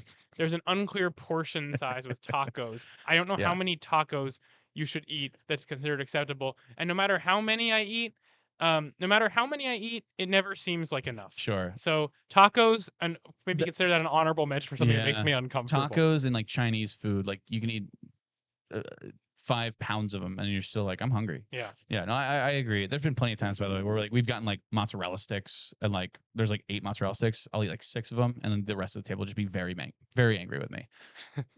But again, I've gotten to the point where I just don't care. Like, it's like, whatever. What are you gonna do? You yell at me? That's fine. Yeah. Okay. I have a couple. So I have 2 back-to-back here. We're doing a fantasy draft of things that make us uncomfortable that we can't really explain. I'm going to go with the number 37 on a running back. That's a good one. Thank you. I think there are other numbers that also make me uncomfortable, but I'd interested to know why you chose 37. Is it because it's a prime number? Probably. I think it's a gross looking number. It's hard to explain. Like that's my best explanation. It's a bad looking number. Who are some running backs that have worn 37? No idea. Okay. I actually have an old teammate of mine. He's actually a good friend of mine. His name is Clay. He played running back, and we were younger on the team, so they just gave him. He couldn't pick his number, so they just gave him number 37 in college. And I in my mind, I thought the coaches are being mean to him by giving him the number 37. That's how weird of a number. I hate that number. I hate it so much. Now, like, defensive backs, fine. Whatever. Oh no, I don't agree with that. You don't agree with that? You think it's worse on defensive backs? I don't like 37 on defensive backs either. I actually Kobe Bryant. That's bad. He was wearing number 2 at Kansas. He goes to 37 in the all right, pros. fair enough. That's a very steep downgrade. I honestly think this should be broader than it is. I think there are worse numbers for running backs. Sure. What's a worse number for a running back? 49. Have you ever seen some? They're technically eligible to wear. Even when Alfred Morris was wearing 46, that was maybe a little bit 46 much. is about 46. I was number 46 my first 2 years of college, and then I changed to number 45. Which is a little. I mean, it's just a hard. It's a divisible by 5. Like, I liked it better. 46, I felt bad in. I played safety too. Would you like to hear the most famous running back who wore number 37? Yes. Sean Alexander. Oh my God. I forgot that too, but he is the forget most iconic 37. But you know why? I would have probably remembered him if he had a better number. That's true. If he had a better number, I would have remembered it. I hate the number 37 on any. Well, yeah. I guess I won't change it for the sake of my pick, but I agree with you. 37 is just a bad number in general. I think it'd be most acceptable on a safety. Sure. Yeah. I guess you were just talking about your experience playing. Yeah, but 46 is not a good safety number. No, I think that 46 is like a kicker's number. The 40s are rough for football Horrible. in general. 47, get out of town. Like, unless you're like Dallas Clark or something wearing 44 as a tight end. That's like fine. Maybe like an H back. I wouldn't want to be 40 as a linebacker. I wouldn't want to be 40 as a defensive back. To me, that indicates someone who's going to get cut in the preseason. The best 40 now. By the way, one of my best friends, he's going to be at my wedding. He played wide receiver. He was number 48. How does that happen? I don't know. They gave it to him. They gave it to him his freshman year because they ran out of numbers in the 80s and the single digits, and he just ran with it. He was like, "Well, I'm just going to keep it and make it mine." I mean, props to him for trying to blaze his own trail. Yeah. But for sure. 37 as a running back is your specific objection here. Yes, it is that's my specific. I don't like it. And then for my 4th pick, I'm just going with Amy Schumer. You can't explain it. I can't explain it because that's the thing. I like to think of myself as a progressive person, right? I like Ali Wong and Tig Notaro, and like there's great female comedians. Great indication of your progressivism, being able to name female comedians. Ask me one of their jokes. Can't tell you. No, just kidding. But something about Amy Schumer, I just don't like her. All right. I don't Thanks for coming out with such a bold stance, not liking Amy Schumer. Look, she's a popular person. There are other people in the world that don't like her. Is she actually popular? Well, she's famous. That's true. That's like true. I think there must be a silent majority of Amy Schumer lovers. There's a whole other world out there that just loves Amy Schumer. I didn't even consider putting people on this list. I should have considered that because there were some good options that I. Yeah, I don't like Amy Schumer. Another honorable, I won't pick him, but Casey Affleck. Not crazy about him. I've barely seen him in anything. Manchester by the Sea, fantastic movie. It would have been way better without Casey Affleck. Who would you have preferred I haven't seen it. Who would you have preferred in Manchester by the Sea? Anybody. Ben literally Affleck? Anybody. Yeah. Literally anybody else. Like Amy Schumer. Yeah, Amy Schumer. Isn't he like a grieving dad? He is. Yeah, Amy, yeah. Amy No, Schumer is a they could have grieving. put Weird Al Yankovic in that role, and I would have been like, that's fine. Did you see Weird the Al Yankovic story? Daniel Radcliffe? Yeah. I didn't see it. I wanted to. I'm not a huge fan of it. I'd Dang say it. if you want to watch a parody I like music Weird Al. biopic, Walk Hard is the way to go. Yeah. Oh yeah. Classic. John C. Riley. Shout out. He's going Classic. on tour. Do you know that? Doing stand-up? As Dewey. Really? Yeah. He's going on tour and he's singing the songs. That's a testament to the power of a cult classic because that Isn't that movie awesome? was not a success when it came No, out. God, It's no. just received, and you know why it's become successful in years since is because they keep putting out Bohemian Rhapsodies over Yeah. and over again. People keep on going back to that as a reference point. They're like, Yes.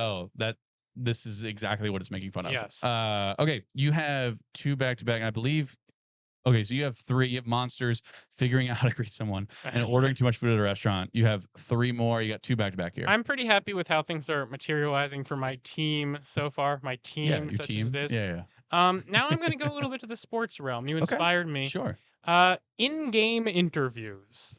Oh, that's a great pick. Excuse me. That's a Excuse me. fantastic pick. Like in baseball, where they'll be like, "So Joe, how's it looking for the season?" And he's like Yeah. trying to make like the most difficult play possible. It makes Yeah. me so anxious that they're gonna screw up because they're being talked to. And no, like they put a little earpiece in. Yeah. It's crazy. And I feel like these interviews are starting to encroach on increasingly more meaningful games. Like Yes. originally, wasn't it like a gimmick for the All-Star game in spring training? Yeah. I feel like now, I mean, I'm not the biggest like MLB viewer, but to me, it certainly seems like networks are eating away. Like they do with Fitz. They do it with Fitz during do. KU I know. baseball. It's And horrible. Sorry to anyone I guess I know who works on those. I'm opposed to the concept of an in-game interview. Yeah. Not the work that you guys do. The work that you guys do is great. I don't even like the on-field sideline interviews very much. Same. But no, those yeah. are They're such coming a out like they like kickoffs already happened and like they're interviewing Lance. and it's You're like, also what are you weird doing? when they're like the kickoffs already happened and they're like a few moments ago we could like what you're saying is now out or sometimes they'll even like a kickoff and a play will happen and maybe there's like a disastrous fumble or something and they're like a few moments ago when what he said was totally irrelevant we Yeah. caught up with Mike McDaniel. Oh, I know. Yeah. It's ridiculous. Yeah. They But- gave up like an 80-yard touchdown, and they're like, "Here's Yeah. Mike McDaniel before Yeah. the 80-yard touchdown." You're like, "What do you do?" No, it's always funny. You'll see those clips of people being like an outfielder with an earpiece in, and they're talking to him. He'll be like, "Oh, 1 second." He'll like run up and like catch the ball, and they're like, "How amazing was that? He was doing that while he was talking to us." It's like, You stop made it harder talking to him. You You made- made it harder. You made it harder. I hate them No, so much and That's a great one. there must be some people out there who think this is great. This is absolutely awesome. I love hearing what Bryce Those are the same Harper people that like Amy Schumer. and yes, the silent majority of in-game interview enthusiasts Yes. who are now changing their dial Yeah, to a different yeah. radio station. Yeah, that's so funny. I don't like in-game interviews. I think they should go away. And I guess it's really a testament to the skill of our finest professional athletes that they can still do their job while hearing, Bryce, I heard about that post you made on Instagram. Right, yeah. I don't know what they really say. No, it's all stupid like fodder, like just like fill in the bucket type stuff. No, I agree. I hate in game. I'm with you. I'm with you there. So opposed. I should be tearing you down. What am I doing? I need to win this. This should be a competitive. This will be a good one. You know, the last couple picks I made were hyper individualized. Sure. But these, I'm now trying to go for some broader things. That's fair. You're pandering to the Maybe audience. not I as get broad it. as the Amy He's selling Schumer out. one, He's which was pandering. one of the most pandering picks possible. Should I move on to my next pick? Yeah. Go ahead and go to your next pick. This one I have to add a disclaimer. And so, but I'll do the disclaimer after I say it. My pick is photos where people put an emoji over their baby's face. Now, Interesting. okay, let me make something clear. We live in the digital age and an age of constant surveillance. You are perfectly entitled to not want to have your baby's face on the internet. I wholeheartedly support not posting pictures of your baby and not creating a digital footprint for your baby. And I think people who do that are very misguided. Sure. However, if you don't want to post pictures of your baby, why are you just posting them and putting an emoji over their face? And I find that this is the part that I find uncomfortable for reasons I can't explain. The emojis. Sure. It makes it look like they're wearing like the Guy Fawkes mask or something. I don't like seeing a baby and its face. It's it's like an emoji with like that. I like the tongue sticking out. Yeah. Babies can be very cute. That's a well regarded. they can also be very unsettling. Of course. And to me, there are a few things more unsettling than seeing a baby whose face is the crying, laughing emoji. Sure. Yeah. Again, it's almost like, oh, well, I guess uncanny valley is not the right word, but yeah, it is kind of uncanny. A little bit. Again, I am not a parent, and I'm certainly not saying you have to put your baby's face in the internet. All I'm asking is, do something where your baby's facing away from the camera, or just don't post pictures of them at all and live a peaceful life in the mountains. Sure. Or in the prairie. What do you think about Giannis Antetokounmpo putting a sunglass emoji over his? That is interesting. I'm not sure I've seen that before. It doesn't cover the whole face. It's just the sunglasses. I noticed that, and I was like, That seems like it might get the job done in terms of not getting your baby's face indexed into but some also sort just of... put regular sunglasses on them. Yeah, Buy a would pair of that work sunglasses. though? Because we know like Apple's Face ID for technology, for instance, now can see when you're like wearing a True. COVID mask or something. That's true. So, in conclusion, again, I have no issue with the motivation that these people are trying to express, but I have a kind of indescribable discomfort, to use the word of the day. Sure, right, yeah. With what it looks like. And also because like the baby's face is never the same shape as the emoji, so there'll be like a chin jutting out, or like the ears next to like the tongue. That's a good pick. I don't That's know. a great pick. I fear it may be The misconstrued. crying laughing emoji is very funny. Yeah. I fear it may be misconstrued because I understand this is a hot button issue and one that has, digital surveillance, like I said, one of the big topics of our era, especially with AI and stuff. You don't want your baby's face being absorbed. I get it. All I'm saying is post something where you're like holding your baby against your back of the head, just or just, like sideways. Yeah, or you don't have to post your bed. Like social media is not like you don't have to do that stuff. So, I'm with you. No. That's a really good pick. I like that because of the fact that like the emojis are weird. I like that pick. Thank you for validating me, Dan. Yes, of course. All right, I got a couple more. I have two more actually. So I'm gonna go with this is actually a good one. Just dressing up in general. Like formally or in costume? Formal dress. No. I love costumes. Okay. Halloween. I'm on record. Halloween's my favorite holiday. I love dressing up for Halloween. Dressing up formally, and it's not like a stick it to the man. Like that kind of whatever. Sure. I just don't like it. I don't like the way. I don't like belts. I don't like tucking in my shirt. Oh, I don't like. That's a big one for me. Tucking in. Well, it's horrible, right? And I always if I have a collar, which it doesn't make sense because I'm wearing a hoodie right now, and it's virtually the same thing. It's like a weird extra piece of clothing on me, right? So I'll just it's horrible. Yeah, I don't like collared shirts. I mean, I guess the hoodie collar is more malleable. Yeah, that's true. It doesn't hold a specific shape. We got to get to a break, so I'm gonna I'll wrap this up with my last one. I'm just gonna go with people wearing pointy shoes. Don't like pointy shoes. I don't like looking at pointy shoes. They look uncomfortable to me, and they make me uncomfortable. I don't like them. That's not something I've personally experienced, but I guess that means that it really gets to the core of this draft. Yeah. In that sense, it's hard to. Yeah, it's like that's not what your feet look like. I just don't like it. Oh yeah, I guess I do see it from that perspective. It's uncanny valley. Yeah, right. Would you like to hear my final pick? Yes. I will do it very quickly. Frontage roads or access roads or whatever you may call them in your dialect. This is another thing much like in general, much like dapping people up, didn't learn about these because they don't really exist very much in California. To the point that if you take one of those like New York Times dialect quizzes or something, one of the options for what do you call a road that runs next to a highway is I have no word for this. And that's what I would always answer. And that's even why I said frontage roads or access roads or whatever you're supposed to call them. I know they call them frontage roads maybe, mostly in this part of the country. Usually they're frontage roads. But here's what makes me uncomfortable about them in the most explicable way. I always feel like I'm going to accidentally get back on the freeway, and I'm always in the wrong lane. And as a result, I really don't like driving in Texas. So nobody frontage does. roads, access Nobody roads, does. etc. My final pick. Hopefully, some people can relate to that. That's fair. That's a good pick. I don't like frontage roads either. I have a couple of honorable mentions. I'll just run through them. Eyeball stuff. Don't like touching my eyeballs. I don't like watching other people touch their eyeballs. That's a really good one. I can't like watch. people are like putting in the solution. Ugh, hate it. Caterpillars. Don't like them. No reason. I'll see cockroaches are fine. Other bugs, fine. I don't like caterpillars. With you on that one. Let's see. Millennials just don't like them. You're right on the border of being. You got to be careful. I know. This speaks volumes to how I view myself. Going to the post office, not crazy about it.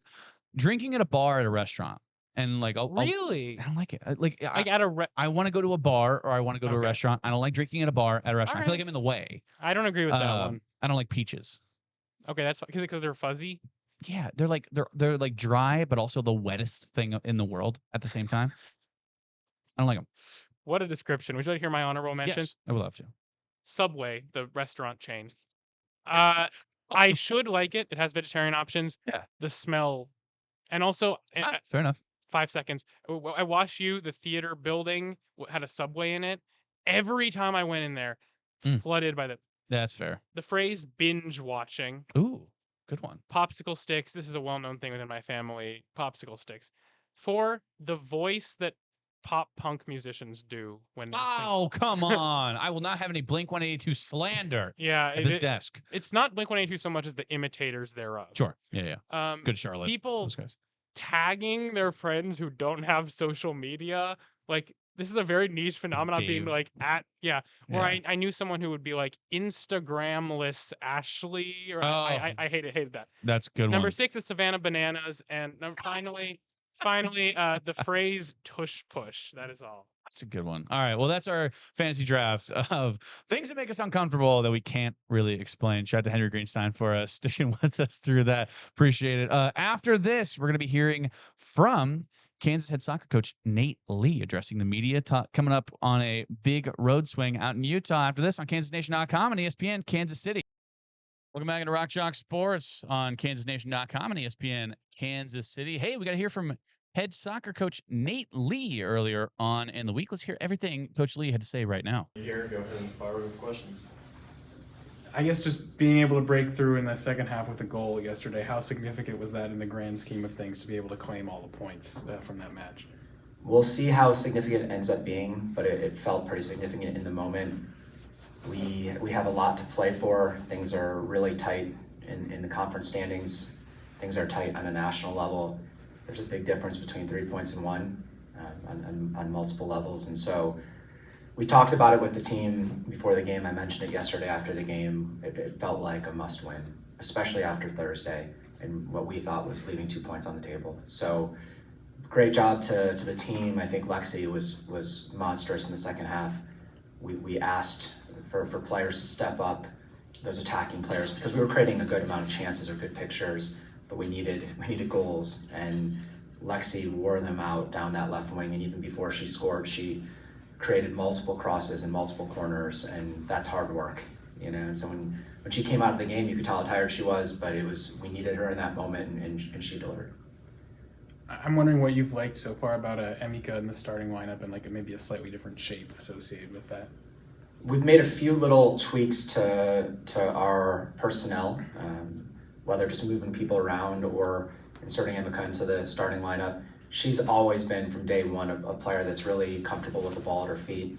She has patience. She understands tempo, when to speed things up, when to slow it down.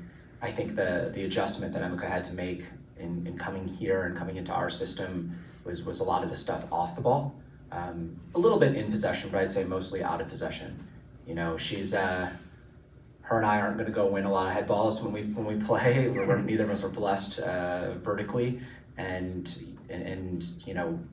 she's not the fleetest of foot, and so it's really important for her to be able to know where to be on the right shoulder, to come at the right angles, and she's grown into that role. I have a lot of admiration and gratitude towards Emika for her patience and professionalism. She didn't come here to come off the bench. That wasn't the intent, but that's what ended up happening last year. That's what ended up happening first half of this year.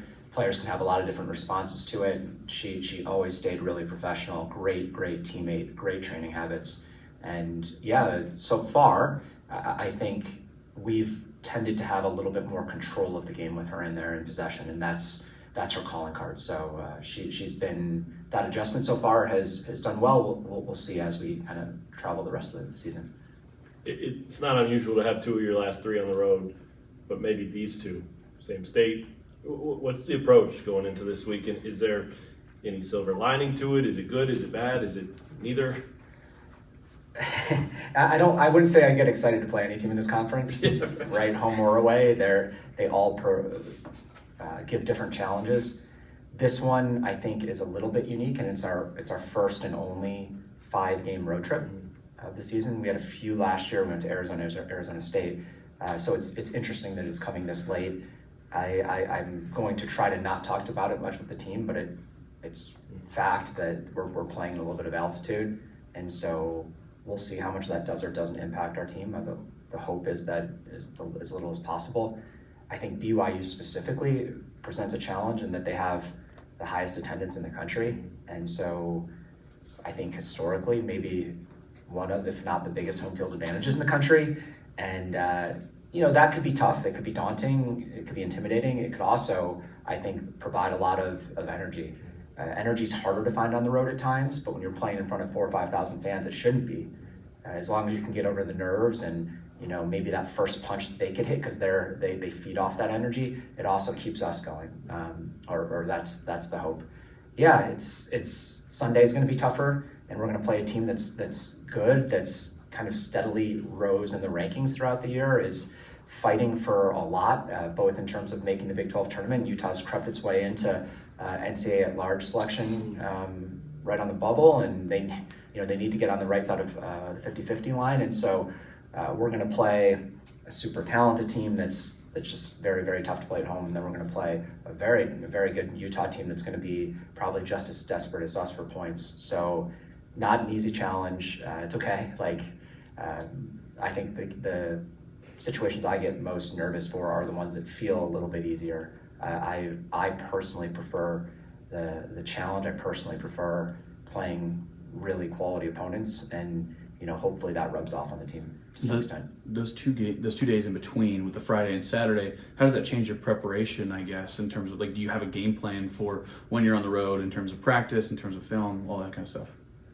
We have a plan. We'll see how it goes.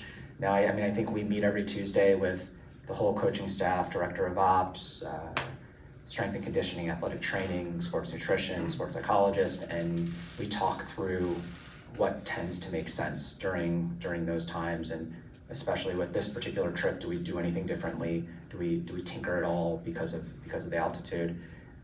I think 5 days on the road trip is great. It's in my experience, that's where a lot of the great team bonding comes in, because you have a lot of time around each other.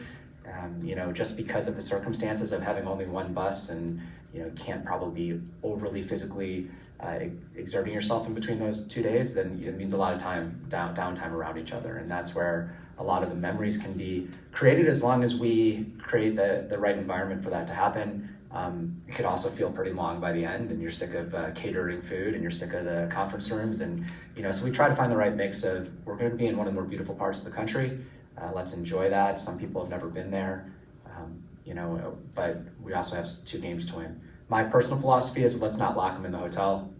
We've, in all my experiences as a head coach, we've had the fortune of going to pretty cool places, and this is one of the neat things about being a student athlete, is traveling around the country. Hopefully it's not just getting in a plane and getting in a bus and sitting in a hotel. Hopefully it's having some new experiences and seeing this vast country. So trying to find the right mix, but we certainly have to show up to play on Thursday evening and Sunday afternoon. I seem to recall that when you went to Utah State, you weren't entirely pleased with how you handled the altitude there, or how maybe the team reacted to that. Does that inform the way that you go into it this time, or how can you learn from that experience?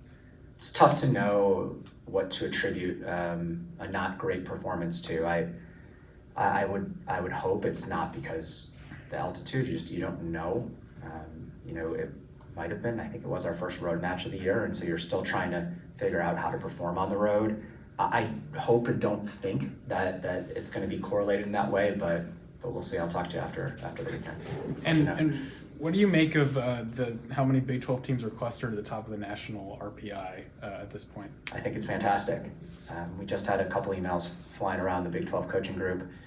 We don't want to spend all of our time talking about scheduling, but it's very important when it comes to this time of year of how the conference has done collectively in non-conference play. Because then if we do it right in terms of intentionality, and then you have to go out and win those games. So if your teams are good enough to go get some W's, then this time of year, most games you play don't have the punitive impact if you lose, and then have all of the benefits if you win. And so Baylor TCU played the other day, and they're sitting at 3-4 in the RPI. And one of them has a signature win now, a top 5 win, and so that's going to do well. The team that lost is still sitting at 4. So that's the beauty of if the Big 12 in this case does well non-conference, then this is the time it pays off for all of us. And hopefully we can get 8, 9, 10 teams in the NCAA tournament, which I think would be a high watermark. Even if you look at our team, I wish we hadn't lost those 3 games. I would love to have those 3 games back. I think we left a lot of points out there, but our 3 losses are against 3, 4, 12? 13, yeah. 13? 3, 4, 13 in the country. That certainly shouldn't hurt us when, after 3 games when some people are gonna have to make some hard decisions. And even our 3 ties are something like 5, 14, 60. So that Utah State game, which feels like a loss, which feels like a poor performance, it's not. I mean, it's a top 65 team in the country, and they've been climbing. And so, no, I think, it's not the glamorous part of the job. We want to go out and train our teams and make our teams the best, but it's also important that we schedule with some intentionality, win the games, and now hopefully we're all feeling the benefits. Your team has seemed all year to be so locked into what's in front of you, focused on the challenges in the Big 12, et cetera, et cetera. Do you get any sense that they feel the stretch run is coming? I mean, it's, the calendar says it is, whether they're aware or acknowledging it, it's right there. Do you see any of that, signs of that, or do you even want to? I want to. Yeah. So I would like to, because you have to find another gear this time of year. I think you're more naturally tired from the cumulative physical effects of the season, from the emotional effects of the season, the ups and downs. We're not the easiest coaching staff to play for in terms of our expectations on a daily basis. That's not easy. These are student athletes with aspirations after college and really take their grades seriously, and they're doing very well this semester for whatever it's worth. And so the school brings stress, and so all that comes and that can weigh you down. And we want to be playing our best this time of year, so you have to look. It's our job as coaches to also create and set an environment where they can find that next level, where we can hit that extra gear. And sometimes, as much as we try, it's hard to artificially create it on our end. Oftentimes circumstances dictate those emotions. And, I thought we came out flat on Thursday against West Virginia. That was a top 10 team, top 10 opportunity. We played fine. We played something resembling well, but that probably doesn't get you over the hump against a team at that level. You need that extra spark. Great thing about this team is when we leave an opportunity on the table, we tend to respond. And I thought, although it wasn't perfect Sunday, I think elements of the game and phases of the game, that was our sharpest performance. We still need to clean up other things. So I'm hoping that it starts to set in. And even if we reflect back on last year, it was about this time that we started to do it. But it didn't happen until we got a couple wins, right? That momentum can be powerful if we harness it in the right direction. First, you have to get some wins to string them together to create that momentum. So I think it's there. That's our bet. That's what we probably stress ourselves out in the sleepover, is how we as a coaching staff can give them the best chance to find it. But certainly string some wins together could help. You proved last year in the conference tournament that seeding might not be the most important factor. How, as a coach, do you approach being the underdog versus being the favorite? It's more fun being the underdog. Give me that tag, and I proudly, happily wear it as long as possible. I also think it's an honor and a privilege to be on the other side, and it's well earned. And so we want to get to a place where we're the hunted, and all that comes with it. It's more fun being the underdog, and so we have to be able to wear both hats, right? It's easier for me probably to motivate them when we're wearing one than the other, but I think this time of year, the urgency should step up either way. Yeah, I think once it gets to anyone who makes the Big 12 tournament, seeding might matter, we'll see, but I think the top 6, 7, 8 are pretty clustered as it relates to quality, talent, commitment, and so getting in is the first step, and then I think it's, I don't know if I want to say coin flip, but I think a lot can happen once you get there. Any other questions? All right, thanks, guys. Thanks, Coach. Was Kansas head soccer coach Nate Lee addressing the media earlier in the week. A big one coming up against BYU tonight. That's going to be airing on ESPN Plus. Then they're going to stay out there for 5 days, take on Utah, and then they're back home for senior night against Colorado next week. That's going to do it here for Rock Chalk Sports here on Kansas Nation. Appreciate all of you guys tuning in to Kansas Nation as well as ESPN Kansas City. I'll see y'all tomorrow on KansasNation.com.